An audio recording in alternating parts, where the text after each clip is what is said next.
Welcome to VLearn.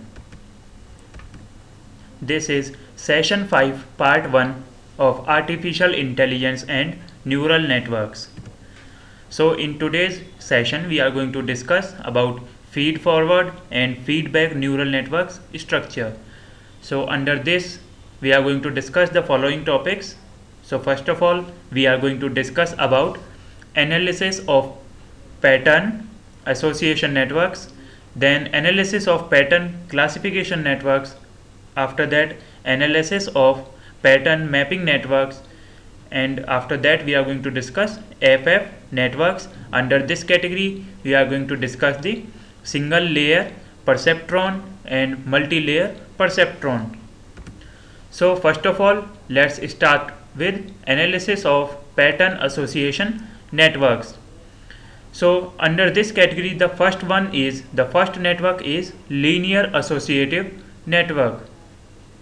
So basically the objective in pattern association is to design a network that can represent the association in the pairs of vectors from 1 to L, that is the last one, through a set of weights to be determined by a learning law. जो हमारा main objective होता है किसी भी pattern association का वो ये होता है कि इसकी हेल्प से हम किसी भी नेटवर्क को डिज़ाइन कर सकते हैं. We can represent the association of vectors through a set of weights. हम वेट्स की हेल्प से यहाँ पर किसी भी वेक्टर्स को रिप्रेजेंट कर सकते हैं, पेयर्स को रिप्रेजेंट कर सकते हैं with in a network. So the given set of input output pattern pairs is called training data. जो भी हमारे इनपुट आउटपुट पैटर्न्स होते हैं उनका जो पेयर होता है उनको हम ट्रेनिंग डेटा बोलते हैं, because the operation is performed on this data. Now the next thing related to this is the network consists of a set of weights connecting two layers of processing units. जो हमारा network होता है उसमें different weights होते हैं. It consist of different waits for the connection of two layers. दो layers को join करने के लिए, कनेक्ट करने के लिए हम यहाँ पर वेट्स का यूज़ करते हैं. So each output unit receives inputs from the m input units corresponding to the m dimensional input vectors. यहाँ पर जो भी हमारी आउटपुट यूनिट्स हैं वो इनपुट रिसीव करती हैं from m input units, that is जो हमारी नंबर ऑफ यूनिट्स हैं, इनपुट यूनिट्स हैं. यहाँ पर suppose we have m input units, then जो हमारी इनपुट यूनिट्स से हम इनपुट प्रोवाइड कराएंगे वो हमारा m डायमेंशनल होता है.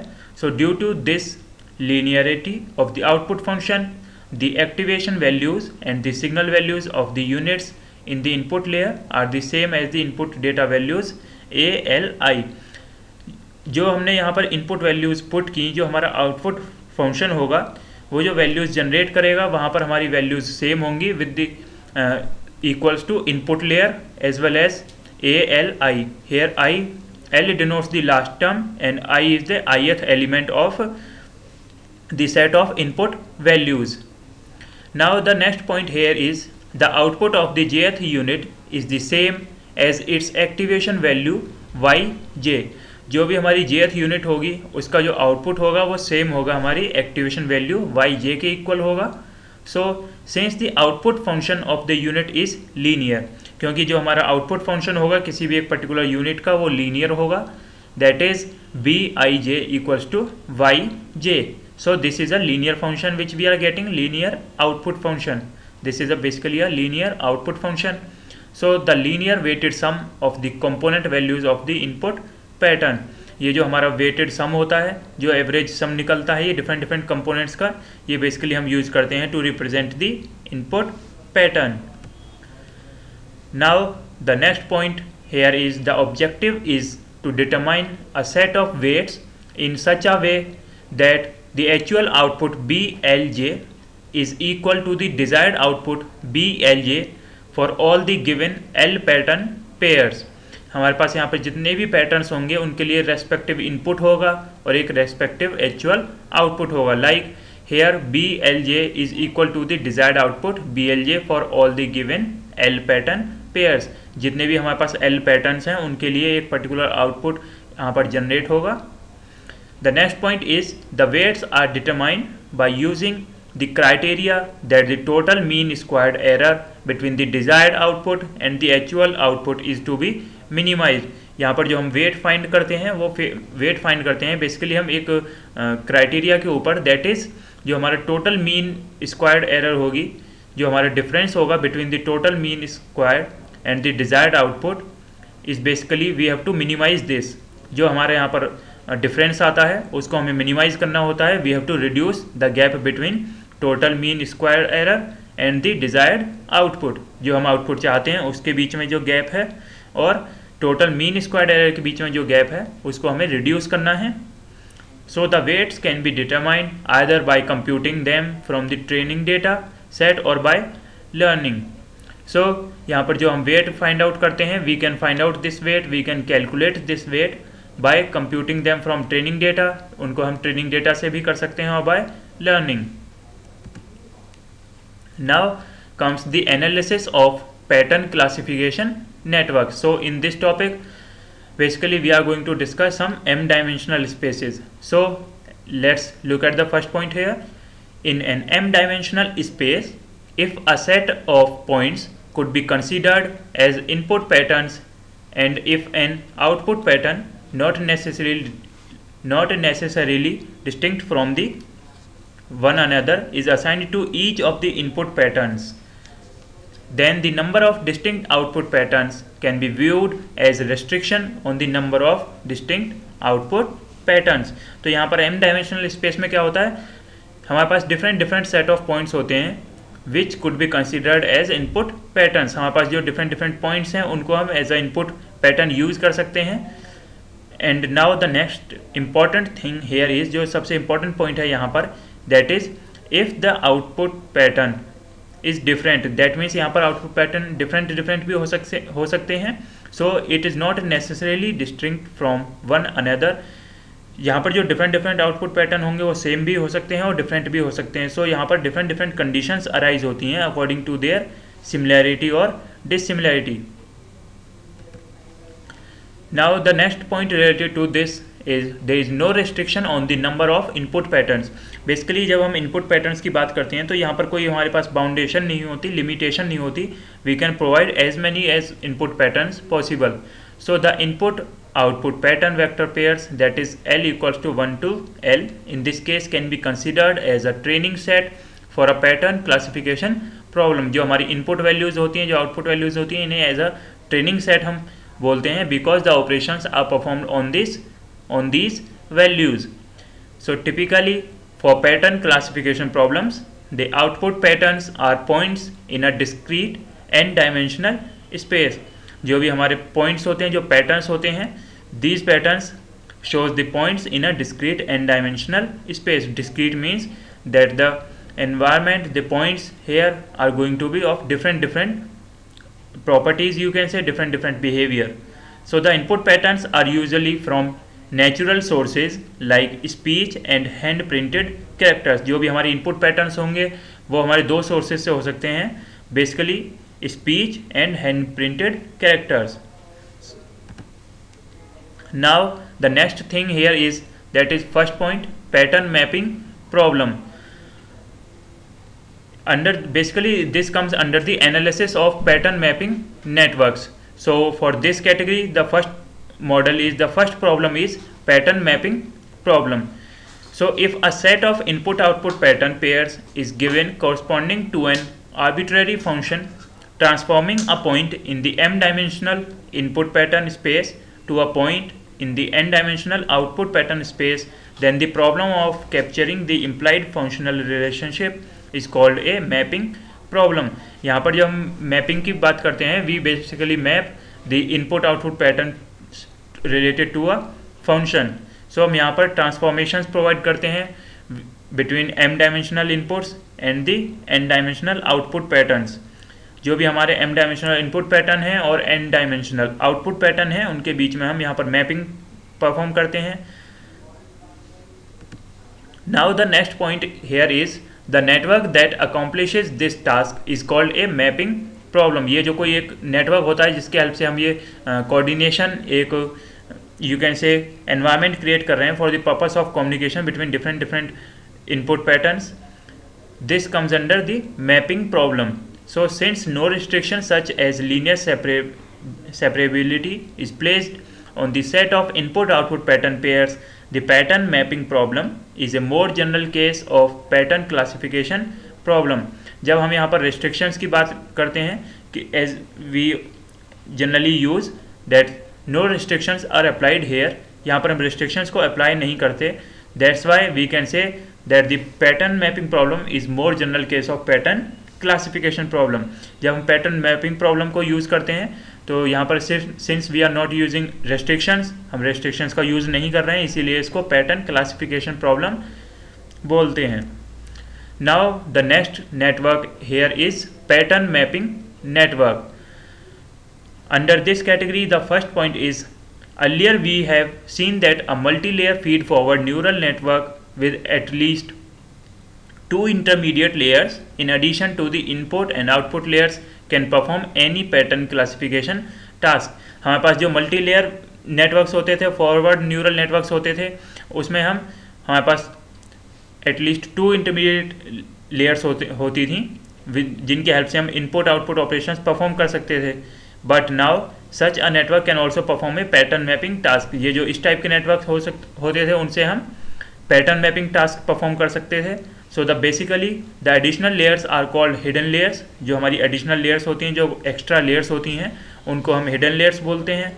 And the number of units in the hidden layers depends on the nature of the mapping problem. जो भी नंबर ऑफ लेयर्स हैं, जो नंबर ऑफ यूनिट्स हैं किसी भी हिडन लेयर में, वो डिपेंड करती हैं हमारे किसी भी प्रॉब्लम के नेचर पर, that which type of problem is it is. Now the next point here is for any arbitrary problem generalization में बी डिफ़िकल्ट. किसी भी एक अजम्पशन के लिए, एक अज्यूम्ड प्रॉब्लम के लिए जनरलाइजेशन काफ़ी डिफ़िकल्ट प्रोसेस होता है. So therefore with a sufficiently large size of the network it is possible to store all the input output pattern pairs given in the training set. किसी भी एक large size network की help से हम ये possible कर सकते हैं कि जो हमारा इनपुट आउटपुट पैटर्न है उसको स्टोर कर सकते हैं. These patterns input output patterns is called the training set. इसको हम ट्रेनिंग सेट बोलते हैं. Then the network will not be performing the desired mapping because it will not be capturing the implied functional relationship between the given input output pattern pairs. हमारा जो भी यहाँ पर network होगा वो एक डिजायर्ड मैपिंग को परफॉर्म नहीं कर पाता है यहाँ पर, because it will not be capturing the implied functional relationships. जो भी हमारी रिलेशनशिप्स हो सकती हैं, फंक्शनल रिलेशनशिप्स हो सकती हैं, उनको ये कैप्चर नहीं कर पाता. Basically these relationships exist between input output patterns. Now the next thing here is analysis of pattern mapping. That is, let suppose basically this comes under the same category. So this is a next point related to that. So let W1, W2 and W3 be the weight matrices of appropriate sizes between the input layer and the first hidden layer. Suppose हमने यहाँ पे assume किया हमारे पास W1, W2 और W3 तीन weight matrices हैं. These basically matrices comes between the input layer and the first hidden layer. जो हमारी input layer है और जो first hidden layer है उसके बीच में हमारे पास ये तीन matrices हैं, weight matrices. The first hidden layer, the first hidden layer and the second hidden layer and the output layer respectively. यहाँ पर first hidden layer से second hidden layer के बीच में होंगी. Similarly जो second last layer होगी उससे output layer के बीच में भी ऐसी ही matrices कुछ exist करेंगी. Then if all the units are linear, that means अगर जितनी भी हमने units यूज़ किए हैं, if all these are linear, then the output and the input patterns are related by the weight matrix containing n into m weight elements. यहाँ पर जो फिर हमारी units होंगी, जो उनके इनपुट आउटपुट पैटर्न्स होंगे, उसको हम रिलेट कर सकते हैं, उनके बीच में एक रिलेशनशिप एग्जिस्ट कर सकते हैं. That is n into m weight elements will be there. So the relationship is, यहाँ पर जो रिलेशनशिप एग्जिस्ट करेगी वो है W then n into m that is weight equals to W3 into W2 into W1 that is the weight matrices.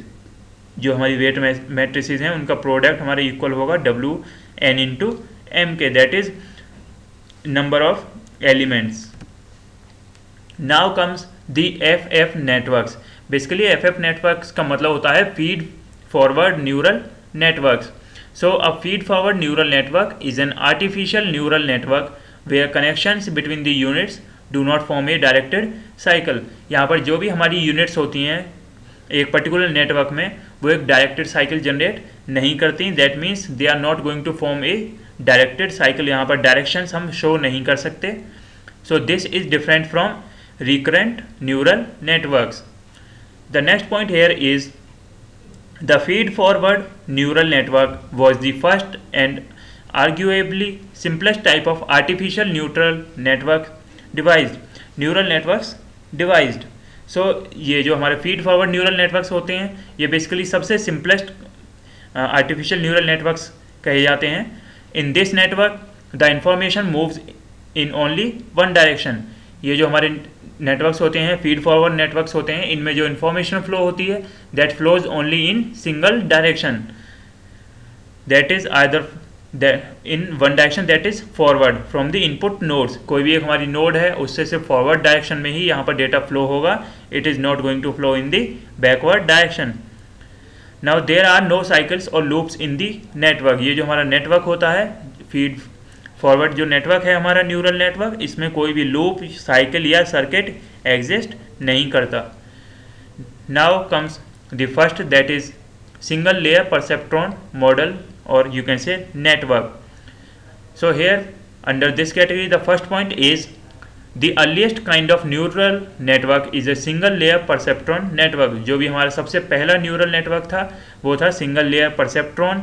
It consist of a single layer of output nodes. यहाँ पर सिर्फ एक single layer होती थी output nodes की. So the inputs are fed directly to the outputs through a series of weights. जो हमारे inputs थे वो डायरेक्टली आउटपुट में हम कन्वर्ट कर सकते थे with the help of some weights. Weights की हेल्प से we can directly convert our inputs to outputs. In this way it can be considered the simplest kind of feed forward network. इसको इसीलिए एक सबसे simple सबसे easy एक model कहा गया, नेटवर्क मॉडल कहा गया. So a single layer neural network can compute a continuous output instead of a step function. A common choice is the so-called logistic function. यहाँ पर क्या था हमारे जो ऑपरेशंस परफॉर्म होते हैं जो इनपुट फ्लो होता है to convert the values into an output values. So these operations are performed in a continuous manner. ये continuous manner में perform होते हैं and this function, this common choice is called the logistic function. Now the next point here is with this choice the single layer network is identical to the logistic regression model. हमने यहाँ पर एक function ये generate किया. इस function की help से जो हमारा सिंगल लेयर होता है वो एग्जैक्टली कंसीडर किया जाता है लॉजिस्टिक रिग्रेशन मॉडल के जैसा. सो widely used in statistical modelling. यहाँ पर हम बेसिकली इसका जो मेन यूज़ करते हैं वो स्टैटिस्टिकल मॉडलिंग के लिए करते हैं. That means to perform some operations on data to perform some operations on statistics. So the logistical or you can say the logistic function is also known as the sigmoid function. जो हमारा logistic function होता है उसको हम sigmoid function भी बोलते हैं. Now comes the next model that is the next network that is multi-layer perceptron. हमने अभी single layer perceptron डिस्कस किया था. Now it is the multi-layer perceptron. So this class of network consists of multiple layers of computational units. ये जो हमारा network होता है इसमें मल्टीपल लेयर्स होती हैं to perform the operation. Computational units होती हैं different. So usually interconnected in a feed forward way. These units जो हमारे पास यहाँ पर यूनिट्स अवेलेबल हैं these units are connected in a feed forward way. यहाँ पर फीड फॉरवर्ड वे में कनेक्टेड होती हैं. दैट मीन्स जो हमारी इंफॉर्मेशन है वो एक ही डायरेक्शन में फ्लो होगी. So each neuron in one layer has directed connections to the neurons of the subsequent layer. मतलब यहाँ पर हमारे पास जो भी layers हैं उनका डायरेक्ट कनेक्शन होगा उनकी चाइल्ड लेयर्स के साथ और सब लेयर्स के साथ. So in many applications the units of these networks apply a sigmoid function as an activation function. जो हमारे पास यहाँ पर डिफरेंट एप्लीकेशन यूनिट्स हैं नेटवर्क्स हैं वो sigmoid function को यूज़ करते हैं as a activation function. Now the next point related to multi-layer networks is that multi-layer networks use a variety of learning techniques. ये कुछ different varieties use करते हैं learning techniques के to perform an operation. So the most popular being back propagation. जो सबसे famous technique है learning technique, that is back propagation. So here the output values are compared with the correct answer to compute the value of some predefined error function. जो हमारी output value है उसको हम compare करते हैं, हमारी जो हमने वैल्यू कैलकुलेट की है, जो कंप्यूटेड वैल्यू है उसके साथ हम कंपेयर करते हैं to check the error function. So by various techniques the error is then feedback through the network. और जब अगर हमें कोई एरर मिलती है उसमें, तो उस एरर को हम फीडबैक करते हैं through some network, through the network. Using this information, the algorithm adjusts the weight of each connection in order to reduce the value of error function by some small amount. यहाँ पर हम different algorithms use करते हैं, weights use करते हैं in order to reduce the error. जो हमारा error आई है या जो gap आया है आउटपुट में, जो difference आया है, उसको reduce करने के लिए हम यहाँ पर error functions का use करते हैं, algorithms का use करते हैं. Now the last topic under this session is the last point you can say, that is after repeating this process for a sufficiently large number of training cycles, the network will usually converge to some state where the error of the calculations is small. यही जो error finding की process थी, हम इसको carry out करते हैं, कुछ steps तक फॉलो करते हैं. We repeat it n number of times. हम इसे तब तक रिपीट करते हैं जब तक हमारा जो एरर का डिफरेंस है वो स्मॉल ना हो जाए, काफ़ी रिड्यूस ना हो जाए.